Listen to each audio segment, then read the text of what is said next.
સ્વાગત છે ફરી એકવાર મારા નવા વિડીયોમાં। આજે આપણે બનાવીશું ગુંદાના મોરનું શાક।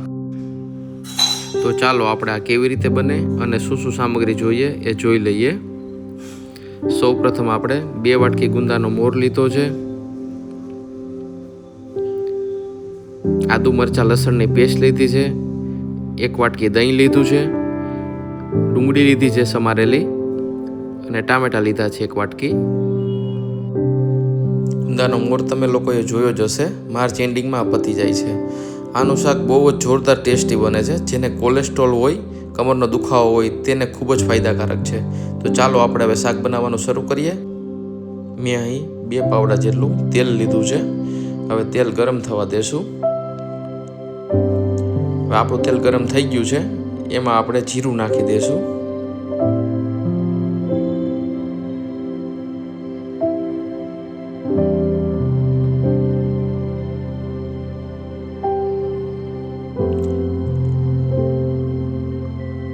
હવે આપણે તેમાં આદુ મરચાં લસણની પેસ્ટ એડ કરી દઈશું અને બધું સરસ મિક્સ કરી લઈશું।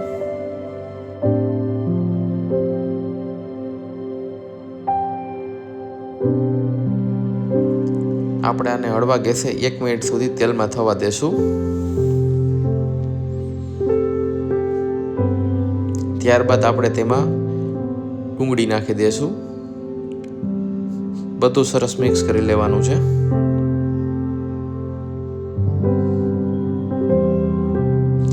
આપણે જ્યાં સુધી ડુંગળીનો કલર લાઇટ બ્રાઉન કલર ન થાય ત્યાં સુધી એને આપણે થવા દેવાનું છે।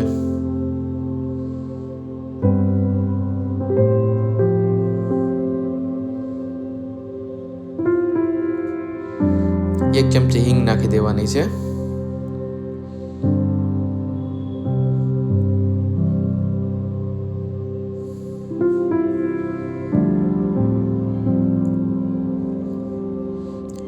તો 1 મિનિટ પછી તમે જોઈ શકો છો કે આનો કલર એકદમ સરસ બ્રાઉન થઈ ગયો છે। આ રીતે તેલ છૂટું પડવા માંડે એટલે પછી આપણે એમાં ટમેટું એડ કરી દેવાનું છે। બધું એકદમ સરસ મિક્સ કરી લેવાનું છે। આને પણ આપણે 2 થી 3 મિનિટ સુધી થોડો હળવો ગેસ કરી નાખવાનો છે અને થવા દેવાનું છે બધું।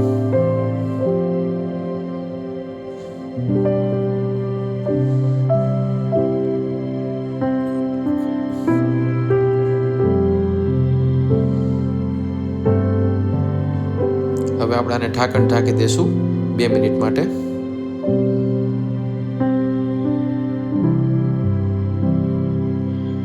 તો 2 મિનિટ થઈ ગઈ છે, તમે જોઈ શકો છો તેલ બધું સરસ ઉપર આવી ગયું છે અને ટમેટું ને બધું એકદમ સરસ ચડી ગયું છે।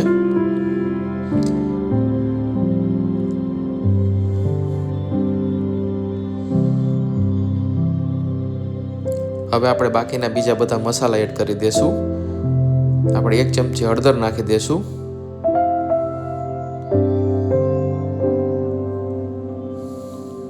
1 ચમચી ધાણા જીરું નાખી દેવાનું છે। મેં અહીંયા 1.5 ચમચી જેટલું મરચું લીધું છે, તમે વધારે ઓછું ખાતા હોય પ્રમાણ કરી શકો છો। 1/2 ચમચી ગરમ મસાલો નાખ્યો છે અને સ્વાદ પ્રમાણે મીઠું નાખી દેવાનું છે।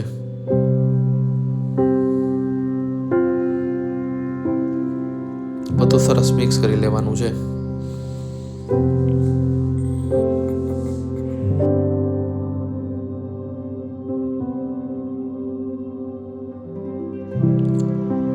તો તમે જોઈ શકો છો બધા મસાલા સરસ એડ કરી દીધા છે।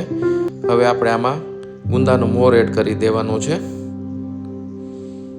અને બધું સરસ મિક્સ કરી લેવાનું છે।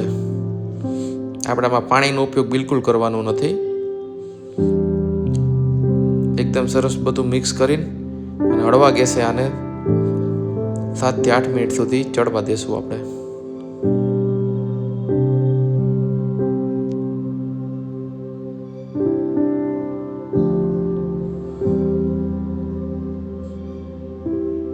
થોડી વારે વચ્ચે હલાવતા રહેવાનું જેથી કરીને નીચે બેસે નહીં। હવે આપણે આને ઢાંકણ ઢાંકી દેશું અને 3-4 મિનિટ માટે થવા દેશું।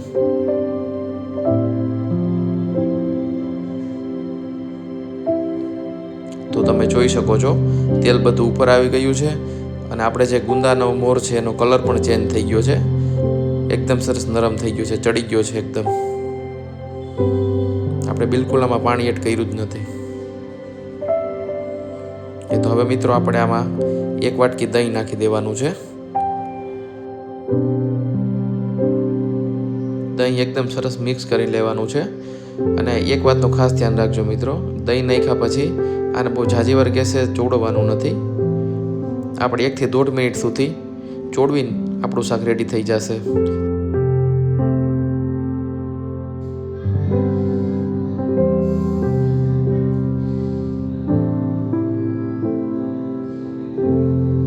તો તમે જોઈ શકો છો આપણું શાક એકદમ સરસ રેડી થઈ ગયું છે. તો આને તમે રોટલી સાથે, બાજરાના રોટલા સાથે સર્વ કરી શકો છો. જો તમને મારો આ વિડીયો ગમ્યો હોય તો મારી ચેનલને સબસ્ક્રાઈબ કરવાનું ભૂલતા નહીં. ફરી મળીશું નવા વિડીયો સાથે. ધન્યવાદ.